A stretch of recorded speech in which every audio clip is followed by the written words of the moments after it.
신명기 31장 14절 18절 말씀. 주께서 모세에게 말씀하셨다. 이제 내가 죽을 날이 가까이 왔으니 여호수아를 불러 함께 회막으로 나오너라. 내가 그에게 명을 내리겠다. 그래서 모세와 여호수아가 회막으로 나아갔다. 그때 주께서 구름 기둥 가운데서 장막에 나타나시고 구름 기둥은 장막 어기 위에 머물러 있었다. 주께서 모세에게 말씀하셨다. 너는 내 조상과 함께 잠들 것이다. 그러나 이 백성은 들어가서 살게 될 그 땅에 이방 신들과 더불어 음란한 짓을 할 것이다. 그들은 나를 버리고 나와 세운 그 언약을 깨뜨릴 것이다. 그날에 내가 그들에게 격렬하게 진노하여 그들을 버리고 내 얼굴을 그들에게서 숨길 것이다. 그래서 그들은 온갖 재앙과 고통이 덮치는 날 이렇게 말할 것이다. 우리 하나님이 우리 가운데 계시지 않기 때문에 이런 재앙이 덮치고 있다 하고 탄식할 것이다. 그들이 돌아서서 다른 신을 섬기는 온갖 악한 짓을 할 것이니 그날에 내가 틀림없이 내 얼굴을 그들에게서 숨기겠다. 창세기 27장 1절에서 24절. 이삭이 늙어서 눈이 어두워 잘 볼 수 없게 된 어느 날 맏아들 에서를 불렀다. 나의 아들아. 에서가 대답하였다. 예, 제가 여기에 있습니다. 이삭이 말하였다. 얘야, 보아라. 너의 아버지가 이제는 늙어서 언제 죽을지 모르겠구나. 그러니 이제 너는 나를 생각해서 사냥할 때 쓰는 기구들, 곧 화살통과 활을 메고 들로 나가서 사냥을 해다가 내가 좋아하는 별미를 만들어서 나에게 가져오너라. 내가 그것을 먹고 죽기 전에 너에게 마음껏 축복하겠다. 이삭이 자기 아들 에서에게 이렇게 말하는 것을 리브가가 엿들었다. 에서가 무엇인가를 잡아오려고 들로 사냥을 나가자 리브가는 아들 야곱에게 말하였다. 얘야, 나 좀 보자. 너의 아버지가 너의 형에게 하는 말을 내가 들었다. 사냥을 해다가 별미를 만들어서 아버지께 가져오라고 하시면서 그것을 잡수시고 돌아가시 전에 주 앞에서 너의 형에게 축복하겠더라고 하시더라. 그러니 얘야, 내 어머니가 하는 말을 잘 듣고 시키는 대로 하여라. 염소가 있는 데로 가서 어린 것으로 통통한 놈 2마리만 나에게 끌고 오너라. 너의 아버지가 어떤 것을 좋아하시는지 내가 잘 아니까 아버지가 잡수실 별미를 만들어 줄 터이니 너는 그것을 아버지께 가져다 드려라. 그러면 아버지가 그것을 잡수시고서 돌아가시기 전에 너에게 축복하여 주실 것이다. 야곱이 어머니 리브가에게 말하였다. 형에서는 털이 많은 사람이고 나는 이렇게 피부가 매끈한 사람인데 아버지께서 만져보시면 어떻게 되겠습니까? 아버지를 속인 죄로 축복은커녕 오히려 저주를 받는 것이 아닙니까? 어머니가 아들에게 말하였다. 아들아, 저주는 이 어머니가 받으마. 내가 시키는 대로 하여라. 가서 2마리를 끌고 오너라. 그가 가서 2마리를 붙잡아서 어머니에게 끌고 오니 그의 어머니가 그것으로 아버지의 입맛에 맞게 별미를 만들었다. 그런 다음에 리브가는 자기가 집에 잘 간직하여 둔 맏아들 에서의 옷 가운데 가장 좋은 것을 꺼내어 작은 아들 야곱에게 입혔다. 리브가는 염소새끼 가족을 야곱의 매끈한 손과 목덜미에 들려주고 나서 자기가 마련한 별미와 빵을 아들 야곱에게 들려줬다. 야곱이 아버지에게 가서 아버지 하고 불렀다. 그러자 이삭이 나 여기 있다 아들아 너는 누구냐 하고 물었다. 야곱이 아버지에게 말하였다. 저는 아버지의 맏아들 에서입니다. 아버지께서 말씀하신 데 그대로 하였습니다. 이제 일어나 앉으셔서 제가 사냥하여 온 오기를 잡수시고 저에게 마음껏 축복하여 주시기 바랍니다. 이삭이 아들에게 물었다. 얘야, 어떻게 그렇게 빨리 사냥거리를 찾았느냐? 야곱이 대답하였다. 아버지께서 섬기시는 주 하나님이 일을 잘 되게 저를 도와주셨습니다. 이삭이 야곱에게 말했다. 얘야, 내가 너를 좀 만져볼 수 있게 이리 가까이 오너라. 내가 정말로 나의 아들 에서인지 좀 알아보아야겠다. 야곱이 아버지 이삭에게 가까이 가니 이삭이 아들을 만져보고서 중얼거렸다. 목소리는 야곱의 목소리인데 손은 에서의 손이로구나. 이삭은 야곱의 2 손이 저의 형 에서의 손처럼 털이 나 있으므로 그가 야곱인 줄을 모르고 그에게 축복하여 주기로 하였다. 이삭은 다짐하였다. 내가 정말로 나의 아들 에서냐? 야곱이 대답하였다. 예, 그렇습니다. 출애굽기 20장 18절에서 21절 말씀입니다. 온 백성이 천둥 소리와 번개와 나팔 소리를 듣고 산의 연기를 보았다. 백성은 그것을 보고 두려워 떨며 멀찍이 물러섰다. 그들은 모세에게 말하였다. 어른께서 우리에게 말씀하십시오. 우리가 듣겠습니다. 하나님이 직접 우리에게 말씀하시면 우리는 죽습니다. 모세가 백성에게 말하였다. 두려워하지 말라. 하나님이 너희를 시험하시려고 나타난 것이며 너희가 주를 두려워하여 죄를 짓지 않게 하시려고 나타난 것이다. 백성은 멀리 떨어져 서 있고 모세는 하나님이 계시는 먹구름이 있는 곳으로 가까이 갔다. 아멘. 아멘. 루미야, 아멘. 아멘. 루미 아멘. 알았어. 오늘 설교 제목이 사라짐, 균형, 그리고 과장입니다. 아마 이 제목만 가지고는 무슨 얘기를 할지 여러분이 짐작하시기 어려울 겁니다.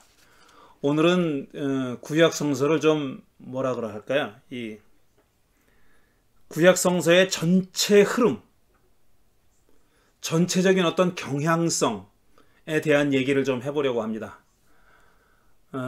구약 성서가 39권의 책이 있는데 뭘 각 책마다 다 특징이 있어요.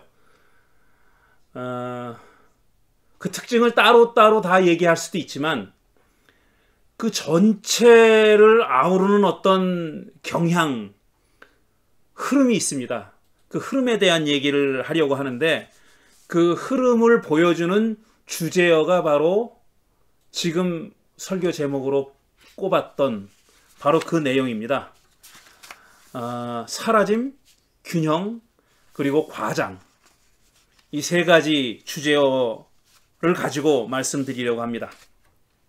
자, 구약 성경이 어떤 경향이 있느냐 하면은, 어떤 흐름이 있냐면은 시간이 흐를수록, 그리고 또 창세기부터 시작해가지고 쭉 흘러가는 동안에 물론 이 곡절이 있어요. 한 방향으로만 쭉 흘러가는 건 아닙니다. 그렇지만 어떤 분명한 경향성이 존재하는데 그 경향성은 뭐냐 하면은 하나님이 사람에게서 점점 멀어지다가 결국은 사라져 버린다는 겁니다. 하나님이 점점 사람에게서 멀어지다가 없어집니다. 사라져 버려요. disappear 합니다. 사라져 버립니다. 근데 그런 한 경향성만 있는 것이 아니라 그렇게 흘러가면서 동시에 또 어떤 다른 경향이, 다른 흐름이 나타나는데 그게 뭐냐면은 그렇게 하나님이 점점 사람에게서 멀어지고 사라져감에 따라서 사람들의 어떤 그 역할과 책임이 늘어납니다. 하나님이 사라지는 것과 반비례해서 사람이 부각된다는 겁니다. 사람이 드러난다는 거예요. 그리고 마지막에 주제어로 뽑은 과장은 이렇게 된 결과 나타난 어떤 현상을 얘기하는 겁니다.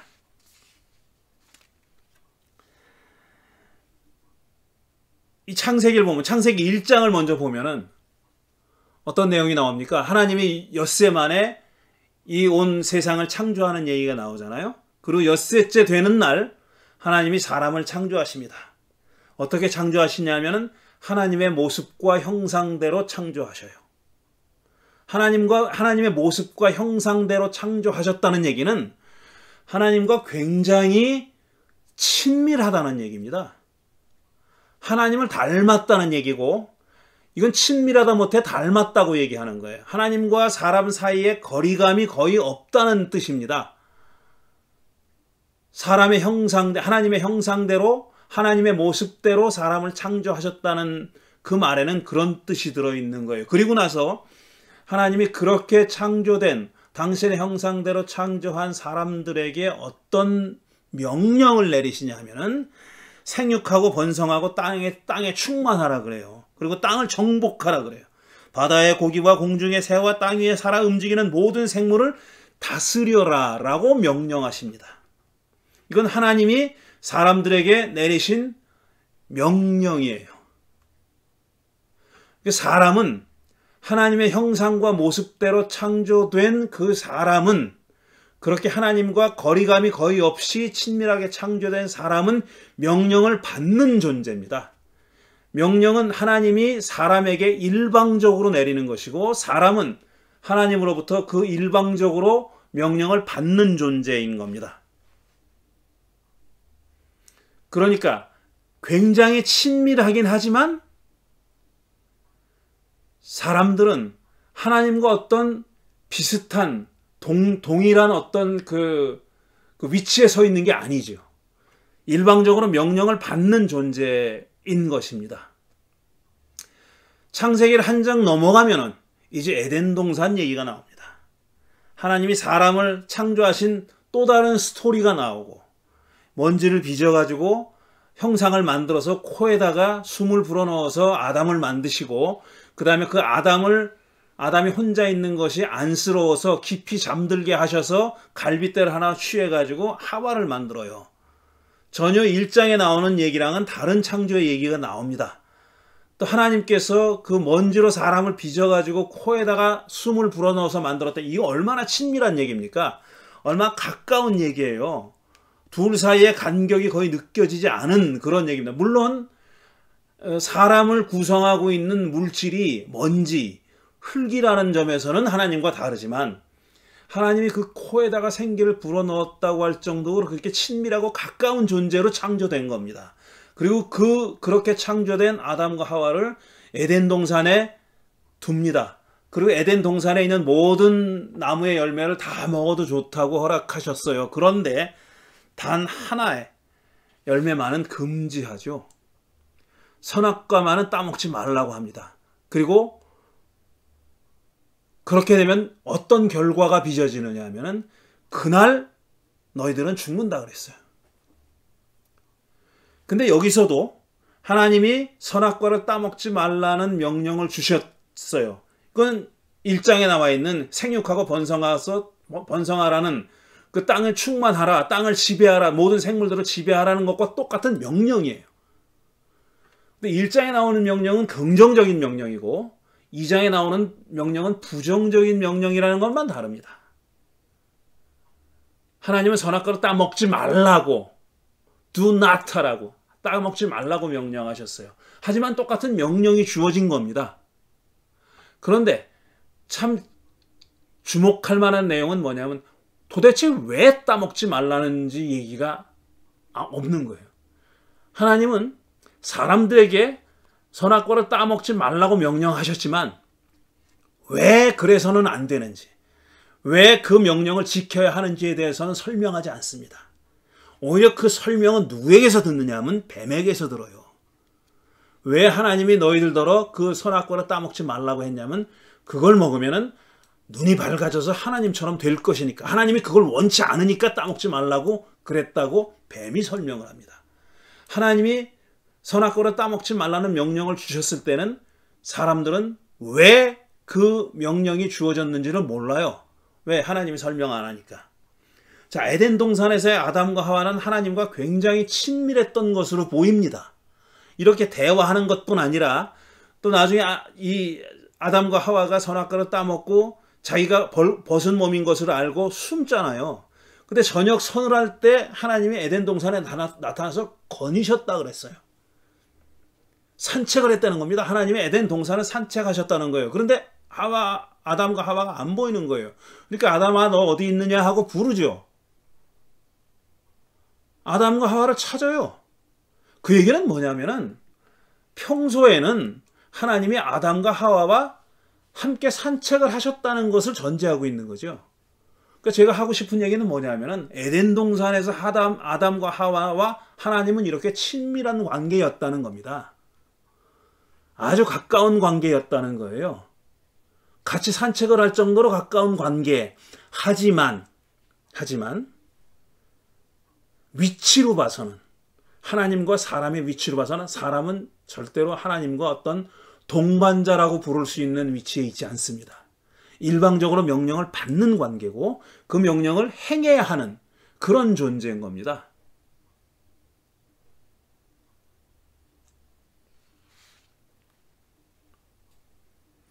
그런데 이런 관계가 결정적으로 달라지는 때가 언제냐면 아브라함 이야기에 오면 달라집니다.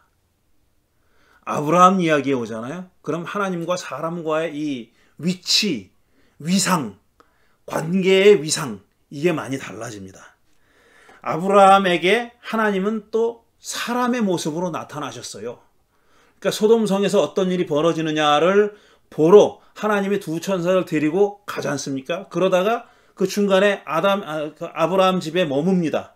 그러니까 아브라함이 멀리서 세 사람이 오는 걸 보고 자기 집에 환대를 하죠. 받아들여가지고 발도 씻어주고 뭐 음식도 대접하고 여기서 주무시고 가라고 그렇게 환대해요.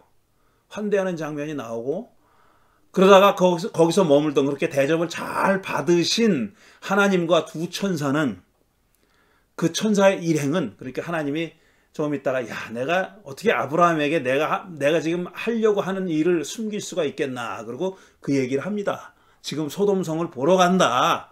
그 사람들이 정말 악하다는 소문이 있고, 그러니까 내가 그들을 어떻게 해야 될지 가서 보고 결정하려고 보러 간다고 얘기한 겁니다. 하나님은 당신의 계획을 얘기해요. 아담에게. 근데 그 얘기하는 내용을 보면은 아직 결정된 내용이 아닙니다.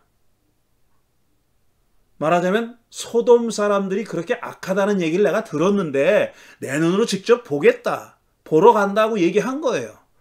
그러니까 물론 아브라함과 무슨 상의를 하는 내용은 아닙니다. 그렇게 하나님이 당신이 가지고 계신 생각을 아브라함에게 내가 어떻게 감출 수 있으랴 그러면서 털어놓는 거예요. 하나님이 당신의 속마음을 아브라함에게 털어놓습니다. 그러니까 그 얘기를 들은 아브라함이 생각해보니까 그 소돔에는 자기 조카 롯이 살고 있단 말이에요. 그러니까 롯이 죽게 생겼어요. 그 하나님과 지금 딜을 합니다. 일종의 딜을 하는 거예요. 하나님 당신 정의의 하나님 아닙니까? 공정의 하나님 아니십니까? 그런데 선한 사람들과 의로운 사람들과 악인을 한꺼번에 다 멸망시킨다는 게 말이 됩니까? 정의의 하나님이 그런 일을 하셔서 됩니까? 안 되지 않습니까? 만일 저 소돔성에 의로운 사람 50명이 있다면 어떻게 하실 겁니까? 그래요. 그 50명은 악인들과 함께 다 멸망시켜 버리시겠습니까? 그렇게 하나님과 딜을 해요. 협상을 하는 거예요. 그러니까 하나님이 뭐라 그러죠? 50명이 있으면 내가 그들 때문에라도 소돔성을 멸망할 계획을 내가 바꾸지, 멸망시키지 않겠다 그래요. 생각해보니까 아브라함 생각해보니까 50명 너무 많은 것 같아. 40명으로 줄이고 30명으로 줄이고 20명으로 줄이고 10명으로 줄입니다. 하나님이 다 그거를 받아들여요. 10명만 있으면 내가 그 10명 때문에라도 저 소돔성을 멸망시키지 않겠다라고 약속을 합니다. 이 이야기에서 아브라함이 지금 하나님과의 관계에서 가지고 있는 위치는 아담과 하와, 그 다음에 그 이후의 사람들, 아브라함의 이전 사람들이 갖고 있던 위상과는 전혀 다릅니다. 그러니까 아브라함이 괜히 이스라엘 족속의 조상이 돼서 믿음의 조상이 되는 게 아니에요. 이게 그러니까 신학적으로 전혀 다른 관계임을 보여주는 거예요. 아브라함 이야기가 보여주는 것은 하나님과의 관계에 있어서 하나님이 인간들과 맺은 관계가 아브라함 때부터는 전혀 달라졌다. 이전에는 상상할 수 없는 새로운 모습을 보여줬기 때문에 아브라함을 믿음의 조상이라고 얘기하는 거예요. 아브라함의 믿음이 훌륭했기도 하지만 그런 훌륭한 믿음 덕분에 하나님과의 관계에 있어서 사람들의 위상이 달라진 겁니다. 어떻게 달라졌냐면 하나님이 이제 속마음을 털어놓는 사이가 됐어요. 명실공히 동반자가 된 겁니다.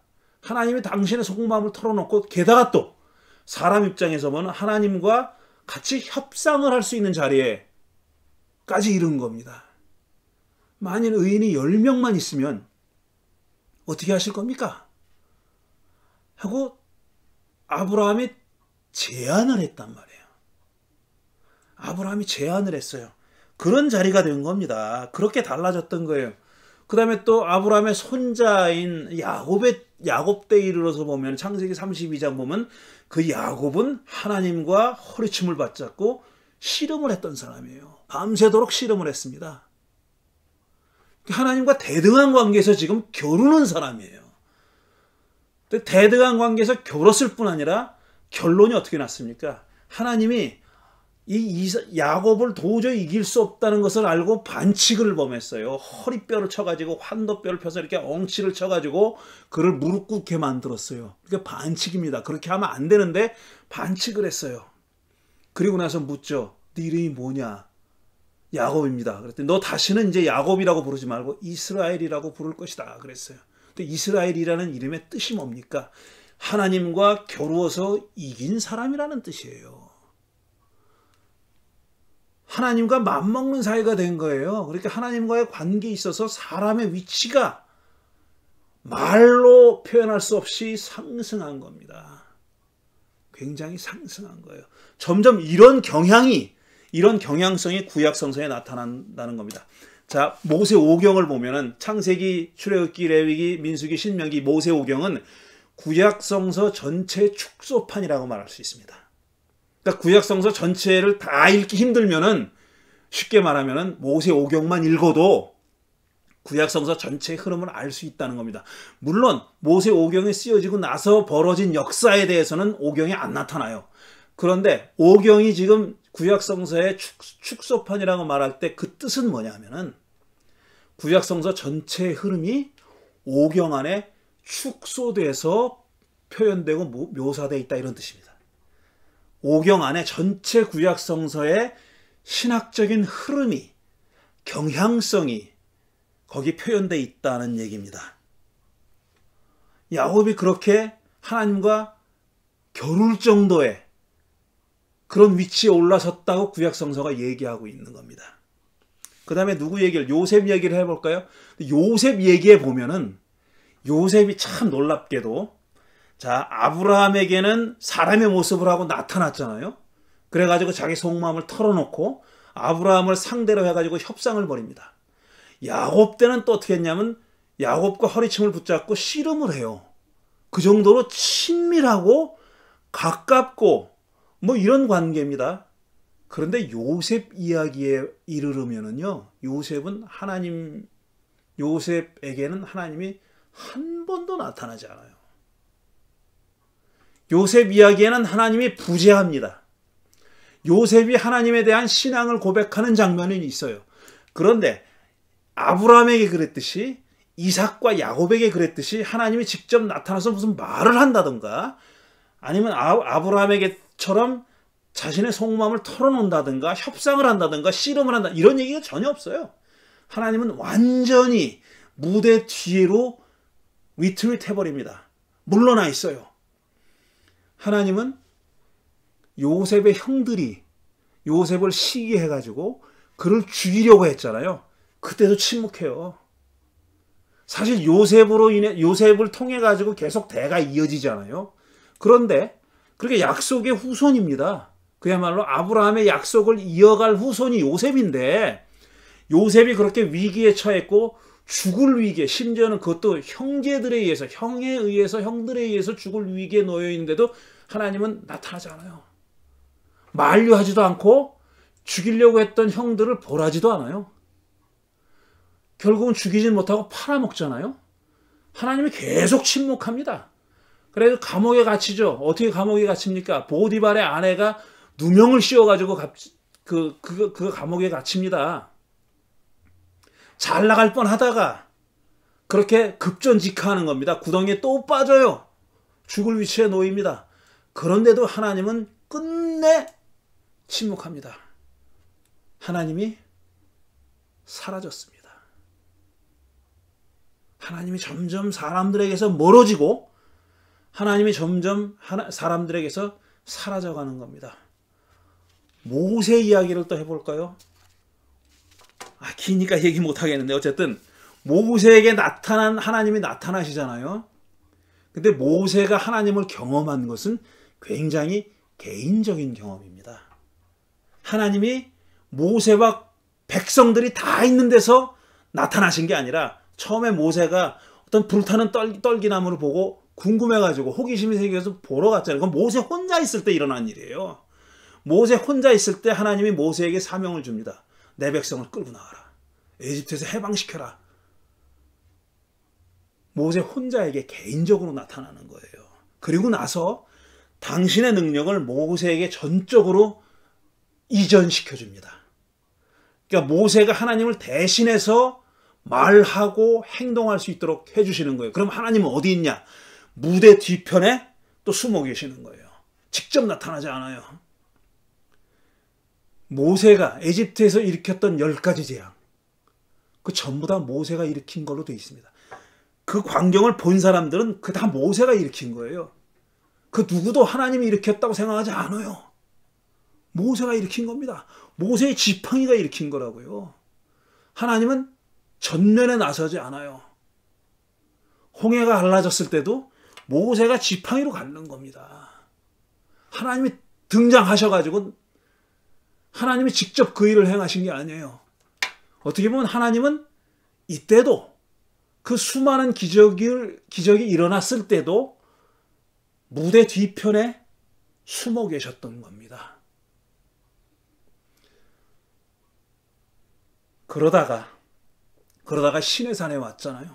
이제 시내산에 와가지고 하나님으로부터 십계명을 받고 계명을 받고 언약이 체결되는데, 그때 백성들이 한 말이 오늘 세 번째 본문으로 읽은 출애굽기 20장이에요. 백성들은 하나님을 지금 무서워하고 있습니다.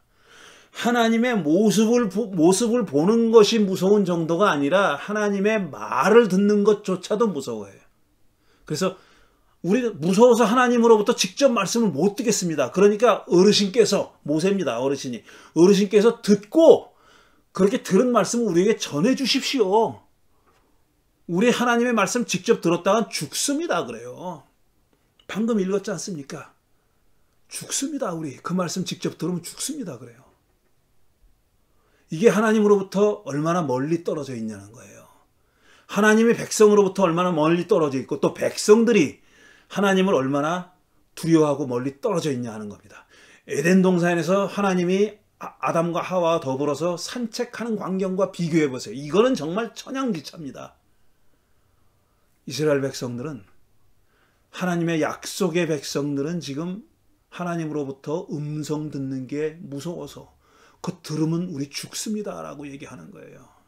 그 이후로 이스라엘 백성들이 40년 동안 광야를 유랑하잖아요. 그때 그들을 인도했던 게 뭡니까? 구름기둥과 불기둥입니다. 구름기둥과 불기둥, 하나님의 임재의 상징이죠. 하나님이 여기 계시다는 걸 상징하는 거예요. 하지만 그것 자체가 하나님은 아닙니다. 이 구름과 불은 하나님의 임재를 보여주면서 동시에 감추는 겁니다. 구름이 끼면 안 보이잖아요. 불을 정면으로 바라보지 못하잖아요. 그러니까 하나님이 계시다는 것을 보여주는 동시에 지금 숨기고 있는 것을 상징하는 게 바로 구름과 불, 구름 기둥과 불 기둥이었던 거죠. 그리고 마지막으로 광야 생활을 마지막 마무리할 즈음, 오늘 읽은 신명기 34장에 나오는 이야기가 바로 그때 얘기입니다. 이제 하나님께서 모세와 여호수아를 불러놓고 미리 얘기하시는 거예요. 하나님이 예언하시는 거예요. 자, 이제 이스라엘 백성들이, 내 백성들이 약속의 땅으로 들어갈 거다. 요단강을 건너서 약속의 땅으로 들어가면은 걔네들 분명히 배교할 거야. 거기 가나안에 사는 사람들의 그들의 신을 따를 거야. 나를 버릴 거야. 온갖 못된 짓을 다 할 거야. 미리 예견하고 예고하고 계세요. 예고하십니다. 그래서 뭐라고 얘기하냐면, 하나님이 나는 너무너무 화가 난다. 화를 낼 거다. 격노하게 될 거다. 그래서 내가 결국은 그들을 버리고 내 얼굴을 그들에게서 숨길 것이다 그랬어요. 내 얼굴을 그들에게서 숨길 것이다. 하나님 자신이 지금 나 사라질 거야. 이렇게 얘기하시는 거예요. 다시는 내 얼굴을 저놈들한테서 드러내 보여주지 않을 거야. 이렇게 얘기해요. 이게 사라지는 거예요. 근데 이렇게 하나님이 사라지는 그런 경향과 동시에 또 드러나는 게 뭐냐면, 앞에서 말씀드렸듯이 사람의 존재가 드러납니다. 우리 인간의 존재가 드러나요. 인간의 존재, 역할과 책임감이 점점 커져요.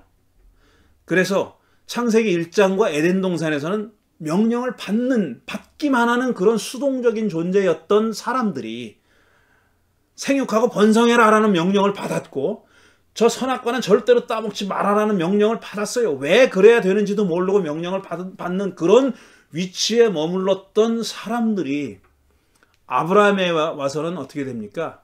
하나님의 속마음을 듣는, 말하자면 하나님이 상의하는 존재, 당신의 생각을 꺼내놓고 사람들과 더불어서 상의하는 그런 존재가 된 겁니다. 게다가 협상하는 존재가 됐어요. 그리고 이제는 모세 때 오면은 하나님이 사람을 설득해야 돼요. 모세는 나 못 갑니다.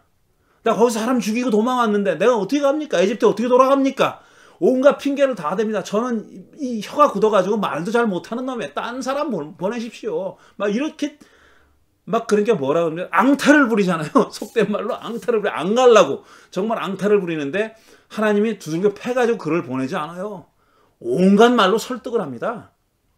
그의 마음을 돌리게 만들어요. 너 말 못해? 그럼 내가 네 형 아론을 보내줄게. 아론 얼마나 말 잘하냐? 아론을 같이 보내줄게.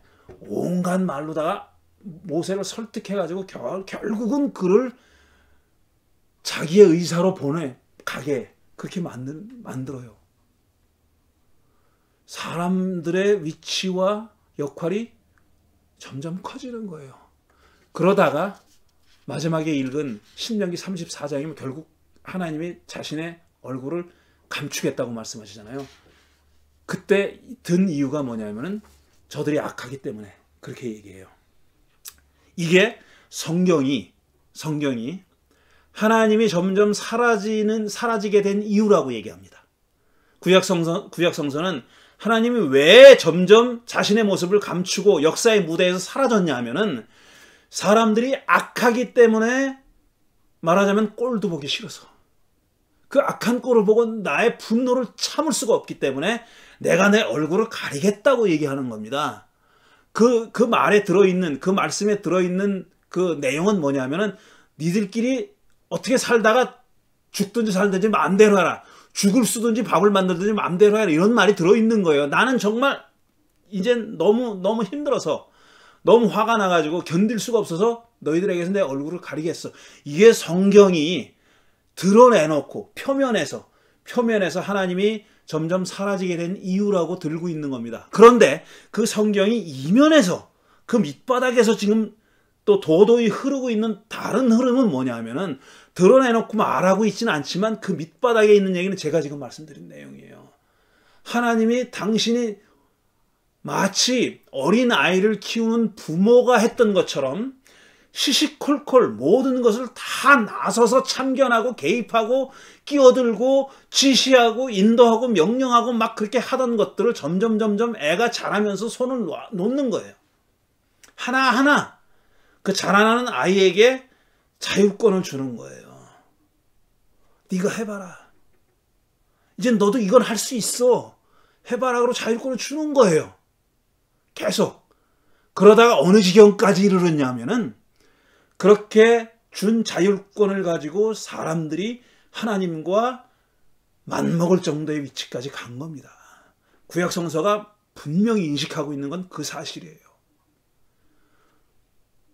어떤 내용이냐면 이제 사람들이 무슨 짓을 할지 하나님도 가늠하기 어렵고 설사 가늠했다 하더라도 막기가 어렵다고 인식할 정도까지 간 거예요. 그게 구약성서의 흐름입니다. 구약성서는 분명히 그렇게 얘기해요. 그 정도로 사람이 악해졌고 나빠졌다고 악화됐다고 얘기합니다. 근데 그 밑바닥에는 그런 어떤 자율권과 자유의지를 하나님이 허락해 주신 거예요. 어떤 기대를 가지고 그 자유에 부과되는 책임감을 갖고 스스로의 길을 개척해 나갈 것을 기대하고 그렇게 주신 겁니다. 하나님이 우리 인간의 삶에서 점점 이렇게 사라져가면은요, 어떤 현상이 생기냐 하면은 불안해집니다. 우리 한 인간의, 한 사람의 개인적인 신앙 여정에서도 비슷한 그런 길을 걷습니다. 우리 개인의 신앙 여정도 비슷한 과정을 겪는 거예요. 처음에 예수를 믿게 되고 그리스도교에 입문하고 처음에는 정말 너무 감격적이죠. 너무 감사하고 감격적이에요. 그리고 정말 모든 일이 하나님의 은혜이고 하나님의 은총이고 하나님께서 우리를 그렇게 나를 아껴주고 사랑해주고 이끌어주시고 내 삶에 직접적으로 관여하시고 막 이런 게 느껴져요. 그러니까 늘 감사하는 거죠. 그렇게 감사하는데 시간이 흐르면서 신앙의 여정을 계속 걸어가면서 어떤 현상이 생기냐면 그런 하나님이 점점 뒤로 물러간다는 느낌을 갖습니다. 하나님이 점점 내 삶에서부터 한 걸음 두 걸음 물러나고 계시다는 그런 느낌을 받게 돼요. 그때 우리가 기로에 놓이는 겁니다. 하나님이 더 이상 나를 아껴주지 않으시나 보다. 내가 처음에 그렇게 느꼈던 사랑과 감격과 감사를 느낄 정도로 하나님의 내 삶에 정말 직접적으로 관여하시고 이끄시고 은총을 주시고 축복해 주시고 하는 이젠 더 이상 그러지 않으신가 보다. 하나님이 나를 버리시는 모양이다. 이렇게 생각할 수 있어요. 근데 그런 분들에게 제가 드리고 싶은 말씀이 이거예요. 그게 아니라 하나님이 나를 그만큼 신뢰하고 계시다는 것. 나를 믿고 계시다는 것. 내가 그만큼 성장한 것을, 내가 그만큼 깊어지고 성장한 것을 신뢰하고 계시다는 것. 또 감격하고 기특해 하신다는 것. 더 이상 내가 이렇게 시시콜콜 이렇게 이끌어주지 않아도 자기 앞길을 개척해 나갈 수 있는 그렇게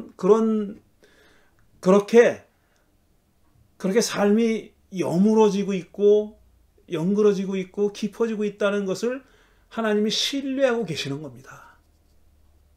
하나님이 점점 내 삶에서 사라지고 계시는 거예요. 불안해하지 말고 두 가지를 안 하면 됩니다. 우리가 이런 경험을 할 때 여러분도 다 그런 경험을 이미 하셨을 수도 있고 또 앞으로 하시게 될 분도 계실 텐데 그런 경험을 할 때 여러분이 꼭 이런 생각을 하지 말라고 제가 말씀드리는 거예요. 불안해하지 마십시오. 하나님이 여러분을 신뢰하고 계신 겁니다. 또 한 가지 우리가 빠지기 쉬운 함정은 뭐냐면 과장하면 안 되는 거예요. 이게 불안해서 나오는 겁니다. 그 과장은. 불안해서 나오는 거예요. 하나님이 나를 이제는 잊으셨나 봐. 하나님이 나를 버리시나 봐. 하나님이 나는 더 이상 신경 쓰지 않으시나 봐. 이런 불안감에서 자꾸 과장이 나옵니다. 제가 지난주에 예수님의 말씀 얘기했잖아요. 예 할 건 예하고 아니 할 건 아니하라고. 그 이상은 다 악에서 나오는 거라고 말씀드렸잖아요. 지금 오늘 두 번째로 읽은 창세기 27장을 보세요. 지금 야곱과 리브가가 둘이 짜고서 아버지를 속이는 거예요. 거짓말하는 거예요. 장자에게 주려고 하는 그 아버지의 축복, 장자에게만 줄 수 있는 아버지의 축복, 가부장이니까 그렇게 이해하세요. 그런 게 있었습니다. 그 시대는 장자에게만 줄 수 있는, 또 장자만이 누릴 수 있는 아버지로서의 축복을 지금 주겠다고 이삭이 에서더러 맛난 음식 하나 가져오라 그랬어요. 근데 어머니가 그 말을 들었어. 근데 어머니는 야곱을 편애해요. 그러니까 뭐라고 둘이 사기를 치냐면 아버지를 속이자 그러는 거잖아요. 음식은 네 아버지가 좋아하는 건 내가 만들어 줄 테니까 너는 그 털 많은 옷을 입고 가서 아버지를 속여라. 그렇게 얘기한 거예요. 그러니까 야곱이 마음이 약해. 그러니까 어머니한테 아니 그렇게 속였다가 축복은커녕 저주를 받으면 어떡합니까? 그랬더니 어머니가 뭐라 그러니까 그 저주 내가 다 받을게 그래요. 그 다음에 아버지 앞에 선 야곱이 뭐라 그럽니까? 너 어떻게 이렇게 빨리 음식을 만들어 왔어? 그랬더니 아버지 하나님께서 나랑 같이 하셔가지고 이렇게 됐다고. 눈 하나 깜짝 안 하고 거짓말합니다. 눈 하나 깜짝 안 하고 거짓말해요. 근데 거짓말을 하는데 하나님을 동원해. 저주 내가 달게 받으마. 그 저주 내가 다 받을 테니까 걱정하지 말아라. 정말 리브가는 그 저주를 받을 생각이 있었을까요? 지금 아버지로서 자기 남편을 속이려고 하는데 말이에요. 가만히 우리 신앙생활을 생각해 보면 이런 일이 비일비재합니다. 그거 다 불안해서 나오는 거예요. 하나님이 나를 그만큼 신뢰한다는 사실을, 믿어주고 계시다는 사실을 믿지 못하기 때문에 그런 과장된 언행이 나오는 겁니다. 그럴 필요 없어요. 그럴 필요 없다고요. 그냥 진득하게 믿으시면 됩니다. 그 믿는 게 어려운 게 아니야. 하나님이 우리를 믿고 계시다니까요. 우리가 하나님이 우리의 결정을, 우리의 결단을, 우리가 어떤 길을 가고자 하는 걸 하나님이 신뢰하고 계시고 기다려주고 계십니다. 물론 우리의 결정에 다 오를 수는 없어요. 하지만 하나님은 우리에게 뭘 기대하고 뭘 믿고 계시냐면 네가 잘못된 길로 갔을 때 메타노해야 할 가능성이 있다는 걸 믿는 거예요. 우리가 회심하고 회개하고 바른 길을 찾아갈 수 있는 능력이 우리에게 있다는 것을 믿고 계시는 겁니다. 여러분은 그런 하나님의 신뢰를 받고, 우리는 그런 하나님의 신뢰를 받고 있는 존재들입니다. 그러니까 제발 불안해하지 마시고 과장도 하지 맙시다. 우리가 믿는 만큼 행하고 말하는 만큼 실천하면 됩니다. 우리가 하지도 못하는 걸 말로 할 필요도 없고, 우리가 믿을 수도 없고, 내 역량을 벗어나는 걸 하려고 노력할 필요도 없어요. 하나님은 우리를 믿고 기다려주고 계십니다. 우리는 하나님을 믿고, 하나님은 우리를 믿고, 또 우리는 그런 하나님을 믿고, 이게 구약성서가 쭉 흘러가는 마지막에 우리에게 보여주는 하나님과의 관계의 모습입니다. 이 말씀을 생각하면서 잠시 묵상하는 시간을 갖겠습니다.